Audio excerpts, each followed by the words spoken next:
तो ये विजिबल है, आपको दिख रहा है? Yes. Yes sir. Okay fine. So देखिए, हमको ये डिस्कस करना है कि बेंजीन रिंग और उस पे जो सब्स्टिट्यूशन होता है, बहुत सारे ग्रुप्स होते हैं, methyl, ethyl, methoxy, nitro, halogen groups होते हैं, OH हाइड्रोक्सी ग्रुप्स होते हैं। तो उनका एब्जॉर्प्शन क्या होता है? यानी जब हमको यूवी विजिबल रेंज में एनर्जी प्रोवाइड करते हैं, तो वो कहाँ पर एब्जॉर्ब होते हैं? उसे कहते हैं लैम्बडा मैक्स, यानी मैक्सिमम वेवलेंथ की एनर्जी उनको कौन सी वैल्यू रखती है, हम वो देखते हैं। ओके, हमने देखा था कि जब बेंजीन रिंग को इलेक्ट्रॉन डोनेटिंग ग्रुप्स अटैच्ड होते हैं, तो उसे हम कहते हैं बाथोक्रोमिक शिफ्ट, क्योंकि वो लॉन्गर वेवलेंथ पे एब्जॉर्ब होता है एनर्जी। और अगर उसको इलेक्ट्रॉन ड्रॉइंग ग्रुप अटैच्ड है तो वो हिप्सोक्रोमिक शिफ्ट होती है। सिमिलरली ऑर्थो आइसोमर्स भी क्या करते हैं? हिप्सोक्रोमिक शिफ्ट, या उसको ब्लू शिफ्ट भी बोलते हैं, और बाथोक्रोमिक शिफ्ट को रेड शिफ्ट ऐसा कहते हैं। ठीक है, एग्जाम्पल था हमारे सामने। एक ऊपर का जो ये कंपाउंड है, ये है बेंजोइक एसिड है, और उसका लैम्डा मैक्स 240 है। ये सिनामिक एसिड है, इसका मोर देन 240 होना चाहिए। ये बेंजीन रिंग है, इस पे COH है, तो ये पूरा कंप्लीट एक फंक्शनल ग्रुप हो गया है, कंपाउंड हो गया है, class of compound. Benzoic acid is a class of compound. अगर ये ये जो पोजीशंस बाकी है, खाली पोजीशंस, इस पे अगर आप NH2OH ग्रुप्स लगाते हैं, तो जो उसमें दो बैंड्स आते हैं, ई बैंड, बी बैंड्स, दो हमने देखा है स्पेक्ट्रम में दो बैंड्स आते हैं बेंजीन के, तो उनकी वेवलेंथ क्या होती है? बढ़ जाती है। मीन्स वो शिफ्ट होता है, बातों को में शिफ्ट बताते हैं। ओके, देखिए, अगर ऑक्सोक्रोम्स अलग अलग तरह के होते हैं बेंजीन पर, उनका इफेक्ट क्या होता है? देखिए, अगर बेंजीन है तो उसके जो दो बैंड्स आते हैं, E2 बैंड्स, बी बैंड, तो लैम्डा मैक्स उसकी होती है 200, 203 टू 5। ओके, मीन्स 203 टू 204, 205 इतनी होती है। लेकिन अगर उसको फिनॉल अटैच है, यानी OH अटैच है बेंजीन को, तो वो कितना होता है? बढ़ जाता है, मीन्स 210 टू 215 तक हो जाता है। सिमिलरली फिनॉल का अगर आपने H निकाल दिया, तो वो बन गया फिनोलेट आयन। और फिनोलेट आयन बहुत ज़्यादा क्या करता है? रेजोनेंस ऑफ इलेक्ट्रॉन करता है, इसलिए उसका लैम्डा मैक्स बहुत ज़्यादा आता है, याद रखिए, सबसे ज़्यादा। Okay, yes. अगर एनिलीन है तो उसका भी ज़्यादा आता है, बट फिनोलेट आयन से कम आता है एनिलीन का, लेकिन फिनॉल से ज़्यादा आता है, याद रखिए। तो 230 एनिलीनियम कैटायन है तो डिक्रीज हो जाता है, that become equal to benzene. क्या आप समझ सकते हो क्यों? रीजन इज, जो एनिलीनियम कैटायन होता है, वो उसमें नाइट्रोजन पे पॉजिटिव चार्ज रहता है। मीन्स नाइट्रोजन के पास कोई भी लोन पेयर नहीं रहता है कि वो डोनेशन करे, इसलिए कॉन्जुगेशन कम हो जाता, डिक्रीज हो जाता है। जबकि एनिलीन में क्या होता है? एनिलीन में कॉन्जुगेशन कंटिन्यू रहता है, बिकॉज एनिलीन में नाइट्रोजन पे क्या होता है? लोन पेयर होता है, ये हम जानते हैं। तो you should understand the difference between this two, aniline and anilinium ion cation. एक बहुत हायर वेवलेंथ है, एक लोअर वेवलेंथ है। अगर आप एनिसोल लेते हो, anisole, if you think about anisole,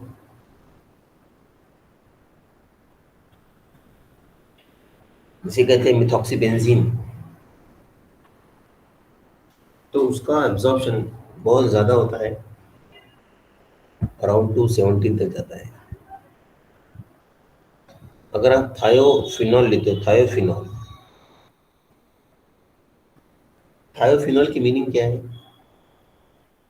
कि फिनॉल है, फिनॉल, फिनॉल में जो ओ एच है, तो ओ एच के प्लेस पर S H, thiol I mean sulphur, thiol phenol. अगर ईथर्स आते, ईथर्स, लेकिन एरोमेटिक ईथर्स की बात हो गया, not any simple ethers. Ether अगर है, जैसे कि डायफिनाइल ईथर, तो वो उसका 255 बहुत ज़्यादा हाई जाता है। लेकिन जैसे ही आप ऑर्थो कैटिकोल पे आते हो, ऑर्थो कैटिकोल यानी बेंजीन रिंग पर दो OH ग्रुप और वो एक दूसरे को ऑर्थो टू ईच अदर, तो लैम्बडा मैक्स की वैल्यू डिक्रीज हो जाती है। The reason is because of ortho effect. Okay, ortho steric crowding होता है, और अगर वो ऑर्थो कैटिकोलेट आयन एनायन है, यानी कि एक OH पर माइनस आ गया, तो उसकी वैल्यू बढ़ जाती है, बिकॉज कॉन्जुगेशन बहुत बढ़ जाता है। ये आप लैम्बडा मैक्स ले रहे हैं E2 बैंड्स का, same thing you will observe for this band also. ये देखिए, सेम थिंग, ई मैक्स भी उसी तरह चेंज होगा जिस तरह हम ये वैल्यूज चेंज करते हुए देखते हैं। ठीक है, सॉल्वेंट्स का इफेक्ट भी आप याद रखिए। इसमें अगर हम सॉल्वेंट्स की बात करते हैं, ये सॉल्वेंट्स यूज करेंगे हम, तो हमको ये वैल्यूज मिलती है। अगर हमने सॉल्वेंट्स चेंज किया तो वैल्यू भी चेंज होती है, याद फाइन। ये टेबल आप एक बार और देख लीजिए।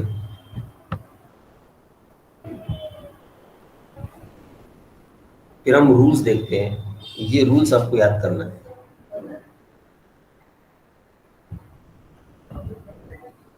इसी पर क्वेश्चंस होंगे आप लोगों को। Rules for the principal bands of the substituted benzene derivatives in ethanol. तो आपको सिस्टम देखना है कौन सा है, कि अगर बेंजीन है, बेंजीन को अल्काइल ग्रुप या साइक्लिक ग्रुप अटैच्ड है, तो उसका आप लोगे 246 एज ए बेस वैल्यू, और फिर उसको आप ऑर्थो और मेटा और पैरा के हिसाब से जो भी ग्रुप होगा, अगर ये अल्काइल रिंग है तो ऑर्थो भी 3 ही 3 10, ओ एच ओ एम है, ओ ग्रुप है, ओ माइनस है, तो एडिशन होगा, ये सब एडिशन होगा, माइनस कुछ भी नहीं होगा। ठीक है, याद रखिए। और ये एक्स ग्रुप जो है, एक्स अगर हाइड्रोजन है या ओ एच है या फिर अल्काइल ग्रुप है, ओ अल्काइल, तो आप उसकी वैल्यू 250 या एंड 230 लोगे। 250 कब लोगे, जब वो x इजिकल टू एच है। ओके फाइन, अब इसका एग्जांपल देखते हैं।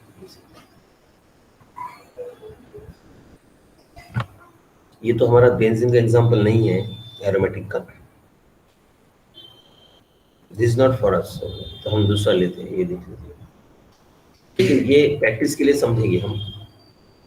देखिए, इसने कहा कि calculate the lambda max for this compound, diene है, डाइन। तो इसमें दो तरह का डाइन है, देखिए। अगर आप ये दोनों बॉन्ड इस रिंग में लेकर लेते हैं, इसको बोलते हैं होमो एनुलर डाइन, और ये बॉन्ड कंसिडर करते हैं आप, ये हो गया हेट्रो एनुलर। तो जब होमो हेट्रो दोनों रहते हैं तो हम होमो एनुलर लेते हैं, उसकी वैल्यू ज़्यादा होती है, ये हमको पता है। फिर एक्सोसाइक्लिक डबल बॉन्ड है, तो ये रिंग को ये एक्सोसाइकल है, इस रिंग को ये एक्सोसाइकल है, और इस रिंग को ये एक्सोसाइकल है। वैसे 3 एक्सोसाइक्लिक के हम ऐड करते हैं, 5 into 3 15। देखिए बिल्कुल वैसा ही है, बेस वैल्यू 253 हमने ली है इसकी, होमो एनुलर, ये होमो एनुलर की 253। रिंग रेसिड्यू कैसे लेते हैं, 5 है। कैसे, देखिए, आप अगर ये लेते हैं यहाँ से होमो एनुलर, तो ये देखिए, एक रेसिड्यू, दूसरा रेसिड्यू, तीसरा रेसिड्यू, और ये चौथा रेसिड्यू, और ये हो गया पांचवा, फिफ्थ रेसिड्यू। ओके, ये 1 2 3 4 5 5 रेसिड्यूज है, तो 25 लेते हैं। 3 सर एक्सो 50 को इन कीजिए ना। तो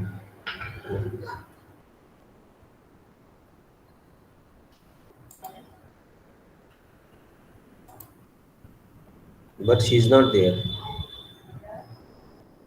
दिखाई नहीं दे रही।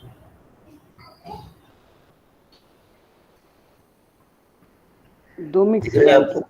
अपेयर हो रही है, दिख रही है आपको? हाँ,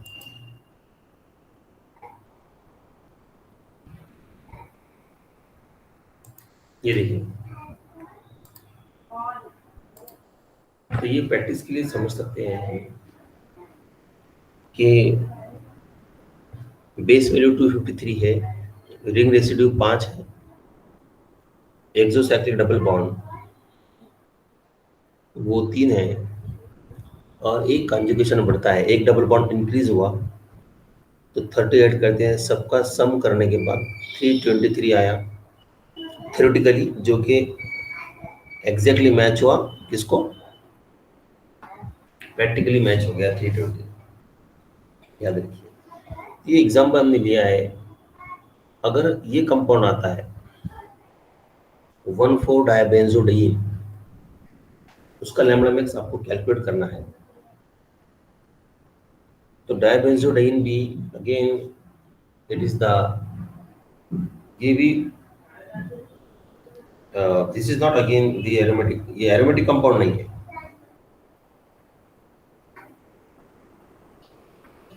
ये भी एरोमेटिक कंपाउंड नहीं है। Okay, dibenzodine is also not aromatic compound. इसलिए इसका स्ट्रक्चर अगर देखते हैं हम, तो structure I have not drawn because वो हमको एरोमेटिक में नहीं था, जस्ट हमने एग्जांपल के लिए समझने के लिए लिया था। हमारा मेन टारगेट जो है वो है एरोमेटिक कंपाउंड। ये है एरोमेटिक कंपाउंड, हम इसकी बात करेंगे। अब ये है calculate the lambda max for para chloroacetophenone. तो आपको सिलेबस में सिर्फ एरोमेटिक कंपाउंड्स का ही कैलकुलेशन करना है। वैसे तो 4 तरह के सिस्टम्स होते हैं, याद रखिए। There are 4 types of systems जिसका कैलकुलेशन है आपको करना। एक था उसमें डाइन, एक था इनोन, एक था एरोमेटिक, और एक था कार्बोक्सिलिक एसिड ईस्टर।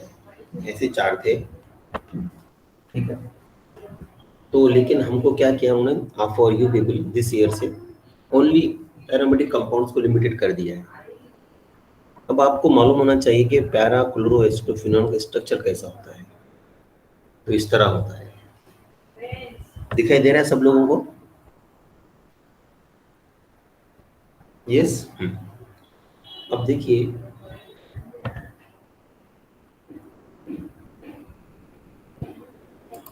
दिखाई दे रहा है आप लोगों को सबको? Yes sir. ओके। अब हमने कहा वो आपको टेबल याद करना है, तो आप लोग वो टेबल याद करोगे तो ही आपको वैल्यूज आएंगी, अदरवाइज नहीं आएगा कैलकुलेशन करने का इसमें। देखो अब क्या करेंगे हम, पेरेंट वैल्यू लेते हैं 246। 246 पेरेंट वैल्यू है किसकी? ये ये इतनी ग्रुप की 246,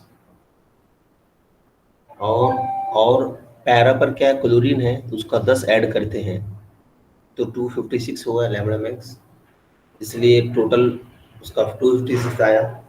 और ऑब्जर्व वैल्यू क्या थी उसकी? ऑब्जर्व वैल्यू 254 थी, मीन्स मैच हुआ। इसका मतलब क्या हुआ? मैच हुआ। एक एग्जांपल और लीजिए, ये है, ये देख लीजिए पहले आप, इसको समझ लीजिए आप। एसिटोफिनोन का बेस वैल्यू 246 है, और पैरा पर क्लोरीन है, और उसका हम लेते हैं पैरा पर क्लोरीन का 10 एडिशन कर दें। ठीक है, नेक्स्ट एग्जांपल लेते हैं। ये देखो, ये है 3,4 डाइहाइड्रोक्सी एसिडोफिनॉल। सर जो वो पुराना क्वेश्चन जो पिछला क्वेश्चन था उसमें हम वो ऑर्थो वाला नहीं लेंगे, ये वाला COCH3 का? ये देखिए, गुड, ये है ना,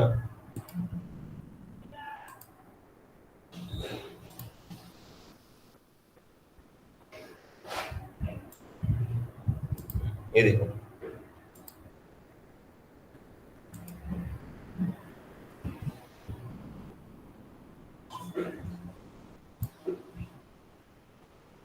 ये देखो, ये जो है ना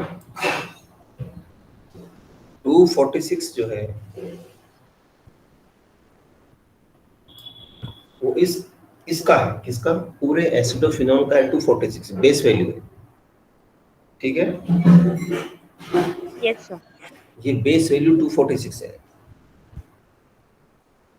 अब उस पर ऑर्थो मेटा पैरा पर जो भी सब्स्टिट्यूशन रहेगा ना, वो टेबल में से जो वैल्यू, वो टेबल याद करना पड़ेगा, वैसे उसका कोई दूसरा चांस नहीं है, तो आप उसको आइडियाज क्रिएट करके याद कर सकते हैं। ठीक है, तो पेरेंट वैल्यू हम लेंगे, पैरा पर क्या है, क्लोरीन है, उसका 10 ऐड करते हैं। समझा? अब देखिए दूसरा एग्जांपल आ गया, 3 हाइड्रोक्सी एसिडोफिनॉल। तो एसिडोफिनॉल का कितना है बेस वैल्यू 246। अब 3 और 4 पे क्या है, थर्ड कार्बन और फोर्थ कार्बन पे डाइहाइड्रोक्सी, तो एक OH का क्या लेते हैं हम, देख लीजिए। तो बेस वैल्यू तो 246 है, मेटा हाइड्रोक्सी है ना, 3 मीन्स मेटा, तो उसका 7, और पैरा हाइड्रोक्सी तो उसका 25 लेते हैं, 25, तो इसका सम आ गया 278, और ऑब्जर्व कितना है 281 है, मीन्स ऑलमोस्ट सेम आ गया है, 3 का डिफरेंस है। देख लीजिए इसको। तो ऐसे बहुत सारे एग्जांपल्स, आपको टेबल याद अगर है तो कोई भी एग्जांपल आप उसको 100% यू कैन सॉल्व दैट। ठीक है, 246 बेस वैल्यू है एसिटोफिनॉल के लिए। देखिए, तो हमको इंफॉर्मेशन जो मिलती है ये भी विजिबल स्पेक्ट्रम से। ओके, बहुत सारे फंक्शनल ग्रुप्स का हम पीक्स और by using this method rule से बहुत सारे कंपाउंड्स का थ्योरेटिकली कैलकुलेट कर सकते हैं, अगर हमको सब्स्टिट्यूशन पैटर्न का की वैल्यूज याद है विद देयर डिफरेंट ग्रुप्स।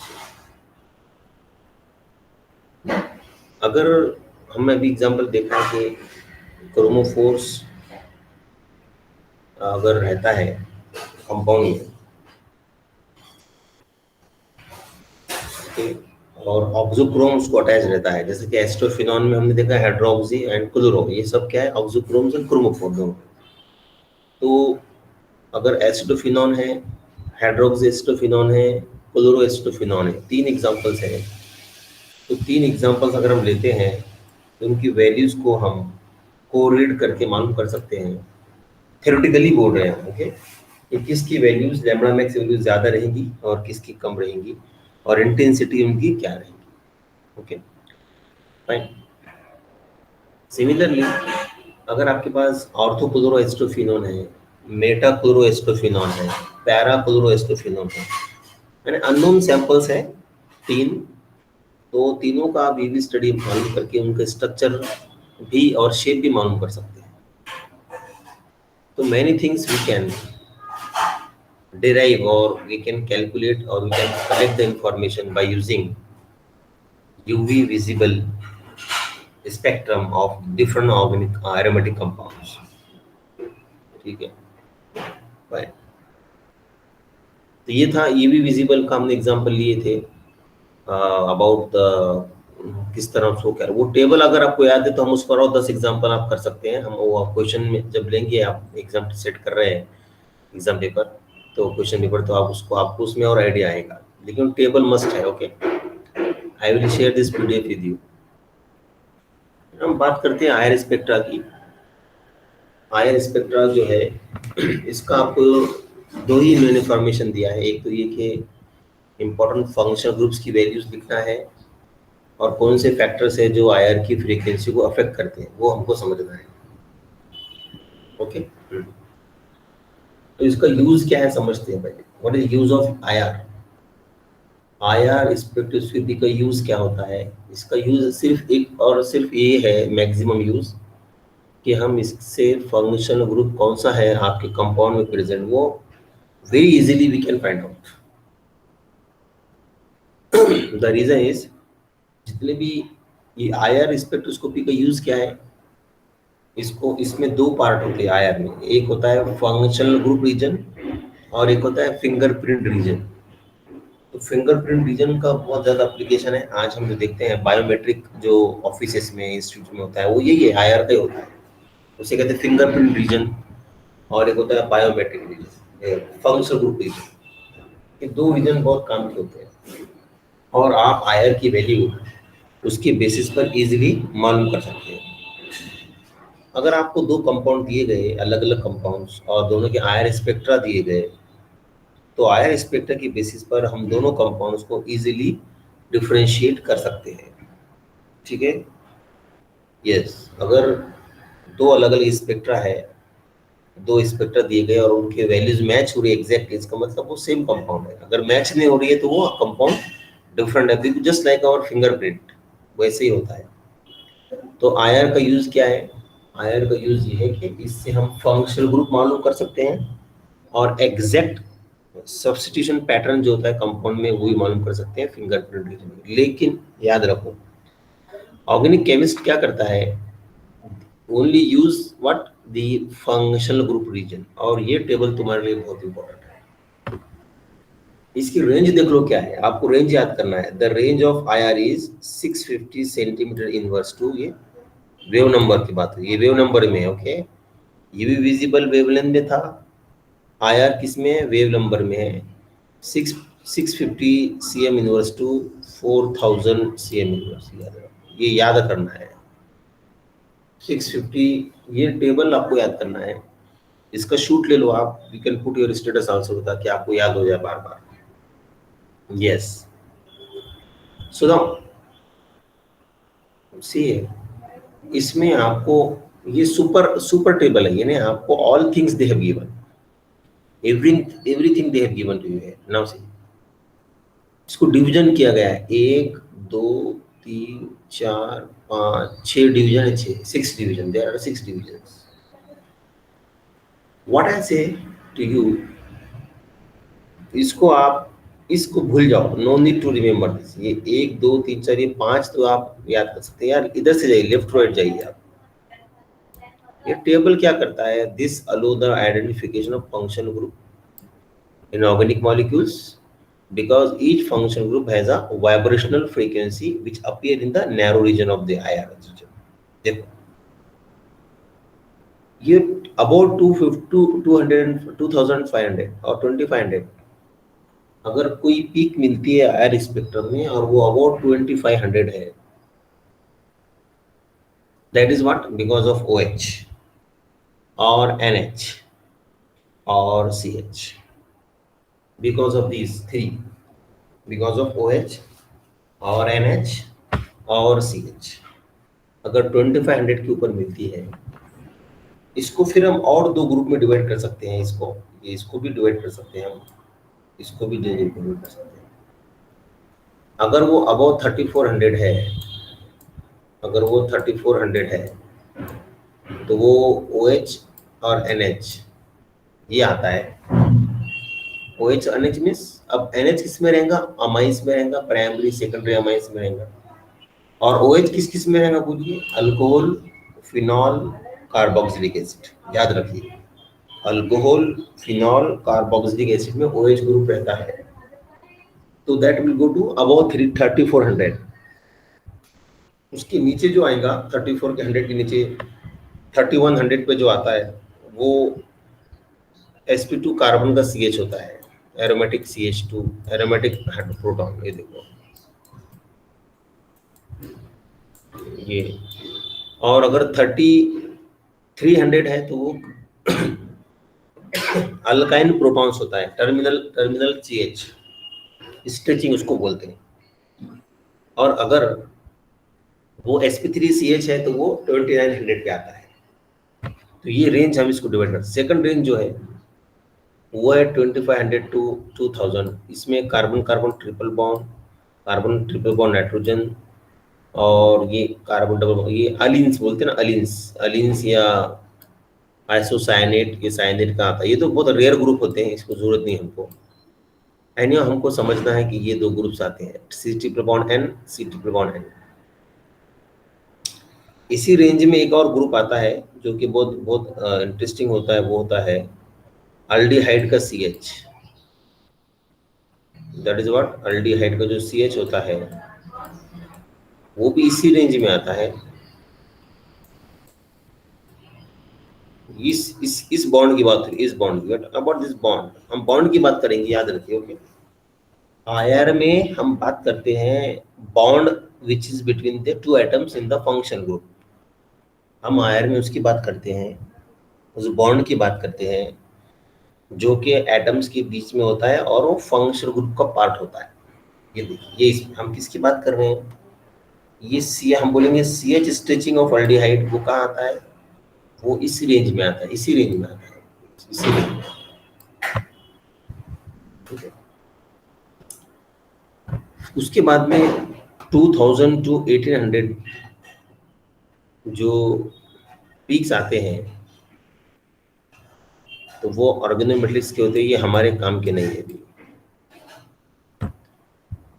आपको देखना है ये various types of carbonyl compounds. अब आपको ये देखना है इसके मीनिंग क्या है, जो मैंने बॉक्स में डाला है ना, ये बहुत इंटरेस्टिंग वैल्यू है। ओके, आयर की और चार, अगर ये तो एक मेथड है टेबल के थ्रू, आप उसके एग्जैक्ट वैल्यूज भी बना सकते हैं। ओके, एग्जैक्ट वैल्यू भी है उसकी। अब ये जो है 1800 to 1650 various types of carbonyl, अब कौन से कार्बोनिल है आपको समझना है। चलिए बोलिए, यस, पहला कार्बोनिल बोलिए, कोई भी जो आपको आता है बोलिए। Anyone from you?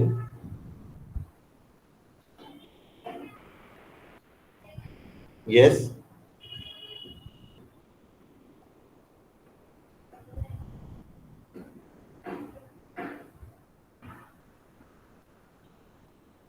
Yes, anyone? Carbonyl, carboxylic acid, very good, एक हो गया ketones, carboxylic, aldehydes, 3, ester, 4, very good, very good फरा, वेरी गुड, 4। और बस 4 है, क्या और है आपके माइंड में, कुछ है? बाकी लोग भी कंट्रीब्यूट कीजिए।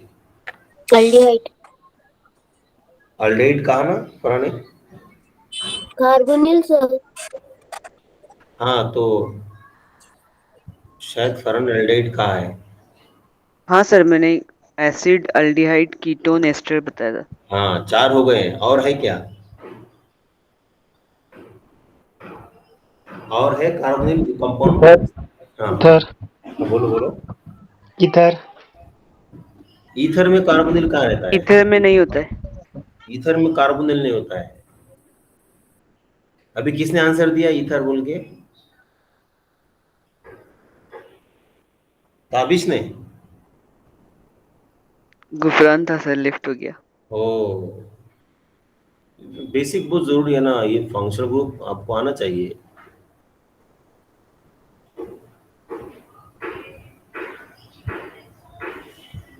यस, और कौन सी है सोचिए ना आप। अमाइड पता है आपको? Amide, you know amide? Amide, yes, amide भी एक है।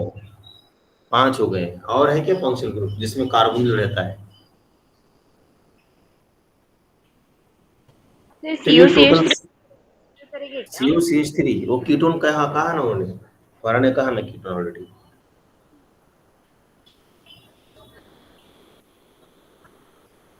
यस, मैं कह रहा हूँ total 7 type. Anhydride sir, very nice, anhydrate होते हैं, राइट, वेरी गुड। और एक बोलिए, एक बाकी है और। 6 हो गए हैं। और याद नहीं आ रहा है सर। एक होता है acid chloride, okay, acid chloride, हाँ, असाइल क्लोराइड या असाइल हैलाइड इसको बोलते हैं। तो वो भी एक कार्बोनिल कंटेनिंग कंपाउंड होता है, कार्बोनिल कंटेनिंग फंक्शन। तो ये 7 तरह के होते हैं, ठीक है, याद रखिए। उसके बाद में स्ट्रिक्टली वैल्यू याद करना है। ये 1550 से 1650 तक वो होता है only for double bond, that's it. But किसका double bond? Except carbon double bond oxygen छोड़ के, ये जो आता है नीचे, ये C double bond C double bond N double bond O, ये तो हमको रेयर मिलता है, ये हमको बहुत ज्यादा मिलता है, ठीक है। तो हमको ऐसा समझना है क्या कि अब आपको ये वैल्यूज आपके सामने है, अगर आप जैसी वैल्यू हट गई आपके सामने से, आप क्या करोगे? तो आपको ये वैल्यूज अगर याद नहीं है तो आप आयर का प्रॉब्लम सॉल्व नहीं कर पाओगे। तो वैल्यूज याद करना बहुत मस्त है तुम लोगों को, ठीक है, वैल्यूज याद करना बहुत मस्त है, याद रखिए। Without values you can not solve a single problem, समझे ना। अगर आपको वैल्यूज याद नहीं है तो आप एक प्रॉब्लम भी सॉल्व नहीं कर पाओगे, एक problem. Values is very important. अगर इसमें से आपने 4 रीजन याद किए, 4, वो भी सफिशिएंट है। देखिए, 1, ये 2, ये 3 और ये 4, बस 4 रीजन भी अगर आपने याद किए तो आप आयर की वैल्यूज इजीली सॉल्व कर सकते हैं। आयर का कोई भी कंपाउंड, कोई भी स्पेक्ट्रम में। अब हम देखेंगे कि कौन से फैक्टर्स है जो आयर की वैल्यूज को अफेक्ट करते हैं। देखिए, जो आयर की एनर्जी होती है, वो एनर्जी क्या करती है मॉलिक्यूल में? वाइब्रेशन करती है, वाइब्रेशन ऑफ द बॉन्ड, तो इसलिए उसको बोलते हैं वाइब्रेशनल फ्रीक्वेंसी बोलते हैं। और उसको फ्रीक्वेंसी तो न्यू बार से उसको डिनोट करते हैं। तो इसको कैसे कैलकुलेट, देखिए, ये डायरेक्टली कनेक्टेड होती है बॉन्ड स्ट्रेंथ से और उसके मास से of the atom attached that undergo vibration. Hooke's law, Hooke's law क्या कहता है, ये समझ लीजिए आप, ये तो फार्मूला है उसका, कि अगर 2 एटम्स बॉन्डेड है, देखिए ये एक एटम है, समझिए ये for example HCl, HBr, whatever, ये ClBr, कुछ भी ले सकते हैं आप, 2 अलग, उनके मासेस M1 और M2 मासेस हैं और वो ये बॉन्ड से कनेक्टेड है। ये बॉन्ड को उसने कहा, हुक्स ने, जो रहेगा स्प्रिंग की तरह होते हैं, वो स्प्रिंग की तरह होते हैं बॉन्ड्स, इसलिए उनमें वाइब्रेशन होता है जैसे एनर्जी उस पर इंसाइड होती है। Incident of energy create the vibration of the bond called as vibrational frequency, vibration of bond, और वाइब्रेशनल स्ट्रेचिंग बोलते हैं उसको। तो ये जो अमाउंट ऑफ एनर्जी रिक्वायर्ड होती है वाइब्रेशन के लिए, वो किस पे डिपेंड होती है? बॉन्ड स्ट्रेंथ पे डिपेंड होती है, और वो उस बॉन्ड को जो एटम्स अटैच्ड है उनके मास पर डिपेंड होती है। ये दिया उसने formula. This is what the vibrational frequency required is equal to 1/2 pi c। अब ये तो कांस्टेंट है, ये लाइट का स्पीड है। k is the force constant, उसे कहेंगे बॉन्ड ऑर्डर और बॉन्ड स्ट्रेंथ, और म्यू इज द रिड्यूस्ड मास। देखो, हमको एक बात सीखने को मिलती है, ये तो कांस्टेंट है, ये टोटल वैल्यू कांस्टेंट है, चलेगा ये value, no problem. What is k? k is very important. k is what? Bond order और बॉन्ड स्ट्रेंथ। अब मुझे बताइए आप कि ये k में और ये फ्रीक्वेंसी में क्या रिलेशन है? डायरेक्ट है कि इनवर्सली है कि डायरेक्टली है relationship? Yes, what is bond order? Bond order means, yes Neha, what is bond order?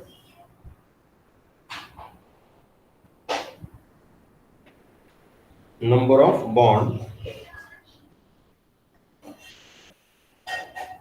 of bonds, yes, between the 2 directly bonded atom is called as bond order. समझ लीजिए आप, number of bonds between the two directly bonded atom is called as bond order. For example, oxygen gas में कितने bond order है? Yes, oxygen gas O2 molecule 2, 2, तो bond order 2 है. Nitrogen gas में N2 molecule में 3, H2 molecule में, hydrogen molecule में 1. Right, इस तरह समझते हैं. तो आप बताइए, अगर हम लेते हैं इथेन में carbon carbon single bond, then हम लेते हैं इथीन में कार्बन कार्बन डबल बॉन्ड, और हम लेते हैं ethyne carbon carbon triple bond. देखो, इथाइन में 2 तरह के बॉन्ड है, कार्बन कार्बन बॉन्ड और कार्बन हाइड्रोजन बॉन्ड. आयर क्या बोलता है? आयर कहता है कि आपको हर बॉन्ड को सेपरेटली ट्रीट करना है. याद रखिए, यही आयर की बहुत बड़ी कैरेक्टरिस्टिक है और उसका इतना बड़ा एप्लीकेशन है. ओके, आयर कहता है कि आयर का रूल ये कहता है कि आपको दोनों बॉन्ड्स को इंडिपेंडेंटली ट्रीट करना है. CH बॉन्ड की अलग वैल्यू आएगी, CC बॉन्ड की अलग वैल्यू. मेरा क्वेश्चन ये है, इथाइन में कार्बन कार्बन को जो बॉन्ड ऑर्डर बढ़ रहा है, कैसा बढ़ रहा है? 1 2 3. तो आप बताइए, तीनों में सबसे ज्यादा वाइब्रेशन फ्रीक्वेंसी की वैल्यू या आयर की फ्रीक्वेंसी ज्यादा किसकी रहेगी? यस, अल्किन की नहीं रहेगी,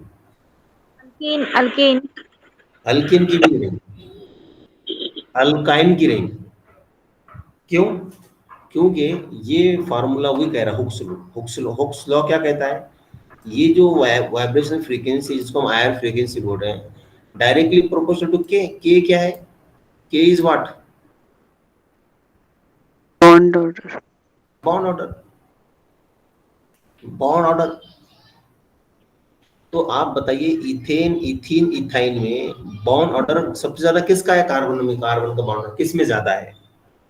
इथाइन का. इथाइन में ज्यादा है. So you got it no? Yes sir. इसलिए हमने जो टेबल देखा है, ये जो टेबल देखा है, इसमें देखो ना, कार्बन कार्बन सिंगल बॉन्ड कहाँ गया? ये देखिए, ये कहाँ गया? Carbon carbon single bond. ये रेंज है. कार्बन कार्बन डबल बॉन्ड की रेंज उससे थोड़ी ज्यादा है, और कार्बन कार्बन ट्रिपल बॉन्ड की रेंज क्या है? समझा अब आपको? Yes sir, no? Yes sir. Yes, you got it. तो बॉन्ड ऑर्डर का हमको फार्मूला आइडिया आ गया कि bond order is directly proportional to the force frequency और आयर वैल्यू. बस डायरेक्ट याद रखिए कि जो भी जब बॉन्ड ऑर्डर ज्यादा रहेगा तो उसको ज्यादा फ्रीक्वेंसी लगेंगी वाइब्रेशन करने के लिए. और इट इज ट्रू ना, एक कॉमन आइडिया है. देखिए, अगर कार्बन कार्बन सिंगल बॉन्ड है, उसको वाइब्रेट करने में ज्यादा एनर्जी नहीं लगेगी, वो एनर्जी ऑब्जर्व करेगा और वाइब्रेशन हो जाएगा. लेकिन अगर कार्बन कार्बन डबल बॉन्ड है, तो 2 बॉन्ड को वाइब्रेशन करना है, तो उसको मोर एनर्जी लगेंगे एब्जॉर्प्शन के लिए. और कार्बन कार्बन ट्रिपल बॉन्ड है, तो it's very clear cut idea, उसको more energy will be required absorption and then only it will start vibration. So these are the ideas we can elaborate, we can understand. ठीक है, शायद तुम लोगों को समझा होगा यहाँ तक. ठीक है, आगे बढ़ते हैं. देखिए, फिर है कि ये जो आयर फ्रीक्वेंसी है, ये inversely proportional to reduced mass mu का फार्मूला आपको मालूम होना चाहिए, ये बहुत इंपॉर्टेंट है. हम 2 एग्जांपल्स लेकर समझने की कोशिश करेंगे कि मुझे बताइए आप, अब अगर मुझे बताइए कि अगर हम इसका बॉन्ड ऑर्डर क्या है, बोलो, इसका बॉन्ड ऑर्डर क्या है? 1 है, और इसका बॉन्ड ऑर्डर क्या है? 1 है ना? तो अब यहाँ पर दोनों की फ्रीक्वेंसी में किससे मालूम करेंगे हम? रिड्यूस मास का आइडिया लेकर. देखो, हमने के के लिए, के और इसका रिलेशन बताने के लिए क्या किया? के का और इसका रिलेशन बताने के लिए we have taken example of depend on bond order, right? अभी दिया हमने बॉन्ड. लेकिन जब बॉन्ड ऑर्डर एक ही जैसा हो, ये एक ही है बॉन्ड, या इसको कट करके हम करेंगे सी डबल बॉन्ड सी लेते हैं और सी डबल बॉन्ड ओ लेते हैं. ठीक है, ये 2 लेते हैं. चलिए आगे बढ़ते हैं. मुझे बताओ, बॉन्ड ऑर्डर क्या है दोनों में? 2 है. 2 है. जब बॉन्ड ऑर्डर दोनों में 2 है तो there is no question of force constant now, क्योंकि बॉन्ड ऑर्डर 2 आ गया। तो अब हम इस अब दोनों में किसकी आयर वैल्यू ज्यादा है कैसे मालूम करेंगे? रिड्यूस मास के एडिशन से। वो फार्मूला क्या है? m1 m2 divide by m1 plus m। मुझे आप बताइए कि समझो इसकी वैल्यू x है, ये म्यू, ओके, इस मॉलिक्यूल में आप लेंगे ये m, इसका मास लेंगे आप, इसका मास ले लो आप, मास इसका 6 ये 12 है ना, 24 12 इंटू 12 आएगा right, 12 into 12 12 into 12 144, am I right? Yes 144 divide by कितना आएगा? 24 is 6 equal to, answer yes बोलो, 6 वेरी गुड 6 आया, वेरी नाइस। इसका कितना आएगा बोलो, फिर इसका करो। So 12 into 16, am I right? Divided by 12 plus 16.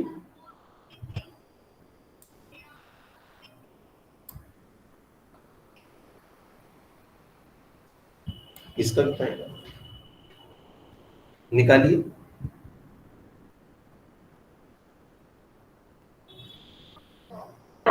6.8। 6.8, very good. आप देखिए इसका आया 6.8। बताया है वो CN का है ना बॉन्ड ऑर्डर, कार्बन और नाइट्रोजन के बीच में 3 बॉन्ड होते हैं ना। जी आपने जो ऊपर में CN बताया ना, सिर्फ कार्बन सिंगल बॉन्ड कार्बन और carbon single bond nitrogen, okay okay. तो कार्बन ट्रिपल बॉन्ड नाइट्रोजन होता है क्या? तो कार्बन सिंगल बॉन्ड नाइट्रोजन भी पॉसिबल है ना, कार्बन सिंगल बॉन्ड नाइट्रोजन भी पॉसिबल है। Basic chemistry is very important. Carbon double bond nitrogen भी पॉसिबल है, कार्बन ट्रिपल बॉन्ड नाइट्रोजन भी सब पॉसिबल है, समझे क्या आप लोग? Sir I wanted to ask कि carbon single bond carbon, carbon single bond nitrogen, इसका बॉन्ड ऑर्डर अपन सेम ले सकते क्या? क्या बोले आपने? इन दोनों का बॉन्ड ऑर्डर हम सेम कंसीडर कर सकते क्या? कार्बन सिंगल बॉन्ड कार्बन और कार्बन सिंगल बॉन्ड नाइट्रोजन। नहीं, what is your question? I am not getting. You are asking कि कार्बन सिंगल बॉन्ड नाइट्रोजन रहता है या कार्बन ट्रिपल बॉन्ड नाइट्रोजन रहता है, this is your question? No, क्योंकि my question is carbon single bond carbon और carbon single bond nitrogen का bond order हम सेम कंसीडर कर सकते हैं क्या? तो सेम ही है ना बॉन्ड ऑर्डर, देखिए ना, यहाँ पर भी एक है और यहाँ पर भी एक है, समझे? Both place they are this only. हाँ, तो कंसीडर करना means it is only one, so bond order one आ गया। तो हम एग्जांपल इससे नहीं लेंगे, ठीक, ये भी ले सकते हैं आप और ये भी ले सकते हैं आप। ओके, अब आप बात बताइए। देखिए अब ये इसका बॉन्ड ऑर्डर 2 है, इसका बॉन्ड ऑर्डर 2 है, हम ये भी ले सकते एग्जांपल आप, नो इशू। लेकिन मैंने सोचा ये इजी रहेगा बताने के लिए, वो भी ले सकते हैं आप, नो प्रॉब्लम नहीं, आप you can take this. Okay, अब वो वैल्यूज यहाँ रखिए, ये वैल्यूज यहाँ रखिए, म्यू की वैल्यूज जो आई है इसके लिए, कार्बोनिल के लिए 6.8 आई है, यहाँ रखिए। और फोर्स कांस्टेंट तो इसका सेम रहेगा, दोनों का सेम रहेगा। और तो इसके लिए आप बताइए कि ये कार्बोनिल के लिए वैल्यू, इसकी वैल्यू कम आएंगी या ज्यादा आएंगी? यस, ज्यादा आएगी। ज्यादा आएंगी। और सी डबल बॉन्ड सी के लिए वैल्यू कम आएंगी, और वही हमने देखा है। देखो ये देखो, सी डबल बॉन्ड सी के लिए वैल्यू कम है और सी डबल बॉन्ड ओ के लिए वैल्यू ज्यादा है। तो ये एक फैक्टर हुआ। कौन सा फैक्टर हो गया? तो कौन से what are the factors which affect the IR value? Hooke's law के फोर्स कांस्टेंट, रिड्यूस्ड मास जो है, ये अफेक्ट करते हैं किसको? Value of IR. Okay, next factor देखेंगे हम। और ये देखिए, इसमें आपको एक सेंटेंस दिया है, वो सेंटेंस पढ़ते हैं। Okay, yes, you see the next point, कि फ्रॉम द इक्वेशन हमको ये मालूम हुआ है, stronger the bond higher the vibrational frequency. अभी हमने देखा है, अगर कार्बन कार्बन सिंगल बॉन्ड है, कार्बन कार्बन डबल बॉन्ड है, कार्बन कार्बन ट्रिपल बॉन्ड है, तो इनमें हमको ये समझना है कि अगर जिस तरह स्ट्रॉन्ग बॉन्ड रहा, मीन्स जाहिर है double bond will be stronger than triple bond, right? Like that. Sorry, double bond will be stronger than single bond and triple bond will be stronger than double bond. इस तरह order है, means single bond is weak than double, which is weak than triple bond. अगर bond strong है तो vibrational frequency भी ज्यादा रहती है. सिमिलरली नेक्स्ट पॉइंट क्या, higher the masses of the atoms lower the vibrational frequency. देखिए, अगर higher the masses of atoms lower will be the vibrational frequency. हमको ये मालूम हुआ है, हमने एग्जांपल्स लेकर भी इसको समझने की कोशिश की. Okay, right. नेक्स्ट पॉइंट देखिए, सेम. Okay, now see. अब ये आपको एग्जांपल दिया है कि कार्बन कार्बन ट्रिपल बॉन्ड है, कार्बन कार्बन डबल बॉन्ड है, कार्बन कार्बन सिंगल बॉन्ड है. तो देखो, जब ट्रिपल बॉन्ड है तो देखिए कितनी दिया है, बहुत ज्यादा है, 2150 से एम इनवर्स. डबल बॉन्ड है तो कम हो गया और सिंगल बॉन्ड तो और कम हो गया. तो ये तो स्ट्रेट फॉरवर्ड आइडिया हमको आ गया है कि जिसमें हमने ये देखा है कि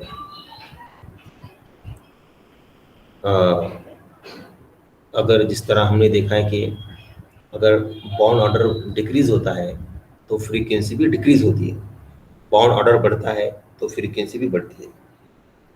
सिमिलरली अगर हम बात करते हैं मासेस ऑफ द एटम्स के बारे में, अगर हम बात करते हैं मासेस ऑफ द एटम्स के बारे में, तो higher the masses of the atoms lower is the vibrational frequency. देखिए, ये अगर हम CH की बात करते हैं, ये CH CH CH CH C CH, देखो तो यहाँ पर हम मासेस ऑफ एटम का क्या सेंस लेते हैं वो इम्पोर्टेंट है. मासेस ऑफ एटम्स अगर हायर है तो वाइब्रेशनल फ्रीक्वेंसी लो हो जाती है. अब मासेस ऑफ एटम की मीनिंग क्या है हमको समझना है यहाँ पर इस केस में. मासेस ऑफ एटम की मीनिंग ये है, ये देखिए, ये कार्बन और ये हाइड्रोजन, ये कार्बन और ये हाइड्रोजन, इस कार्बन पे इन तीनों केसेस में सब सेम है. Carbon H carbon H carbon H सब सेम है. मीन्स हमको लग रहा है कि मासेस में कोई फर्क नहीं आ रहा है, लेकिन क्योंकि बॉन्ड ऑर्डर तो सेम है, bond order is very 1 1 1 in both, in 3 cases. Now 3 cases one bond order is 1 1 1 1. Atoms भी सेम है लेकिन वैल्यूज क्यों अलग आ गई है. यहाँ पर कौन सा फैक्टर काम करेगा, तो यहाँ पर मासेस का फैक्टर तो काम करेगा, लेकिन और एक दूसरा फैक्टर है, उसे कहते हैं इलेक्ट्रोनेगेटिविटी. उसमें आएगा ये पॉइंट, उसमें भी आएगा, लेकिन हम इसको यहाँ पर भी समझ सकते हैं. देखिए कैसा वो कह रहा है कि higher the masses of atoms lower is the vibrational frequency. इसका मतलब ये हुआ, ये लोअर है, इसका मतलब ये दोनों का हायर आ गया. ये दोनों का जो डिफरेंस है रिड्यूस्ड मास, वो क्या है, हायर है. वो क्या है, हायर है. अब रिड्यूस्ड मास कैसे लेंगे हम यहाँ पे इसको, तो यहाँ पर आप ऐसा इमेजिन कीजिए, वेरी सिंपल स्ट्रेट फॉरवर्ड है. यहाँ पर आप ऐसा इमेजिन कीजिए कि इसको, इस कार्बन को जो कि सिंगल बॉन्ड H है, इधर जो एटम्स अटैच्ड है, इधर जो एटम्स अटैच्ड है, यहाँ पर भी H अटैच्ड है और यहाँ पर भी H अटैच्ड है, तभी इसकी वैलेंसी फुलफिल हो रही है, राइट. ये दो हाइड्रोजन भी इसमें ऐड करोगे आप इस कार्बन में, तो ऑटोमेटिकली इसका रिड्यूस मास क्या हो गया, हायर हो गया. इसलिए higher the mass lower is the value. इसमें केस में क्या है, इसमें हायर नहीं है, इसमें एक ही कार्बन है क्योंकि ट्रिपल बॉन्ड कार्बन है, इसलिए इस कार्बन को यहाँ पर हाइड्रोजन अटैच नहीं है, इसलिए हम इसका 12 लेते हैं और इसका 1 लेते हैं, तो उनका सम जो आता है रिड्यूस मास का, वो डेफिनेटली क्या हो जाएगा, कम हो जाएगा. And therefore we can say that it goes to the higher frequency. Fine. इसका और एक मेथड से हम डिफाइन कर सकते हैं, इलेक्ट्रोनेगेटिविटी मेथड से भी हम इसको डिफाइन कर सकते हैं. ओके, वो कैसा है, देखिए कि ये जो बॉन्ड है, ये बॉन्ड जो कार्बन है इसमें CH बॉन्ड में, ये कार्बन sp हाइब्रिडाइज्ड है, this carbon is sp hybridized, और इसमें sp2 हाइब्रिडाइज्ड, और इसमें sp3 हाइब्रिडाइज्ड. ओके, तो जब S कैरेक्टर ज्यादा होता है, एस कैरेक्टर ज़्यादा होता है वो बॉन्ड की फ्रीक्वेंसी भी ज़्यादा होती है, बस बिकॉज ऑफ इलेक्ट्रोनेगेटिविटी, सिंपल। तो इसमें एस कैरेक्टर ज़्यादा है इसलिए ज़्यादा इसकी फ्रीक्वेंसी है, इसमें कंपेयर टू दिस लेस है इसलिए लेस, एंड सबसे कम किस में होती है जिसमें sp3 ओनली 25% एस कैरेक्टर होता है। ओके, इसमें 25% एस कैरेक्टर है, आगे और डिस्कशन में आएगा ये।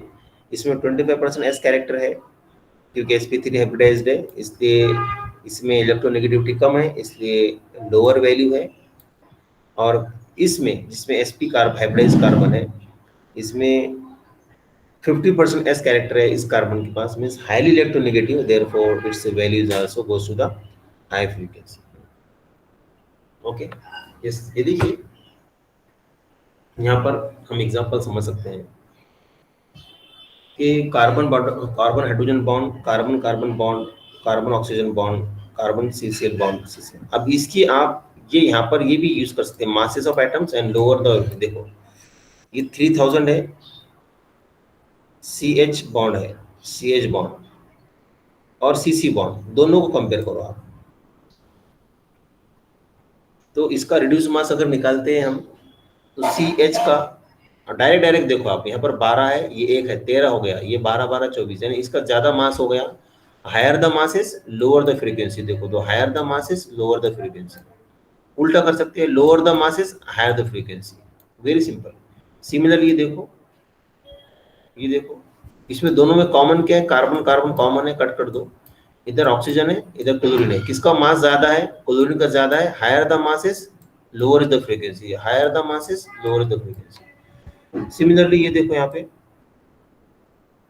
कोई भी दो एग्जांपल लो, कार्बन कार्बन को कट कर दो, कोई कॉमन है, ब्रोमीन है इधर आयोडीन है, आयोडीन का मास ज्यादा है इसलिए लोअर फ्रीक्वेंसी, दैट्स ऑल। तो समझा क्या आप लोगों को? Yes that's all. इसमें आयर में फिर क्या होता है, दो तरह के वाइब्रेशंस होते हैं इसके, एक होते हैं स्ट्रेचिंग एंड दूसरा होता है bending vibrations. Stretching vibration mode and bending vibration mode. Okay, अब बेंडिंग और स्ट्रेचिंग की फिर टाइप्स होती है, बेंडिंग एंड स्ट्रेचिंग की फिर फर्दर टाइप्स होती है जो हमको स्टडी नहीं करना है, हमको उसके आयर की वैल्यूज देखना है और फैक्टर्स अफेक्टिंग देखना है। तो आपको ये पॉइंट क्लियर हो गया आपके सामने कि बॉन्ड ऑर्डर और मासेस की वजह से क्या फर्क पड़ता है। So clear before you? ये देखिए यहाँ पर और फार्मूला आप यूज करके यही आइडियाज को फर्दर क्लियर कर सकते हो। ओके, फिर सिलेक्शन रूल है, selection rule for IR transitions. Infrared हमको इसकी जरूरत नहीं है क्योंकि ऑर्गेनिक कंपाउंड में हम एप्लीकेशन देखते हैं। ओके, ये सब उसी के बारे में है। कुछ डेफिनेशंस है,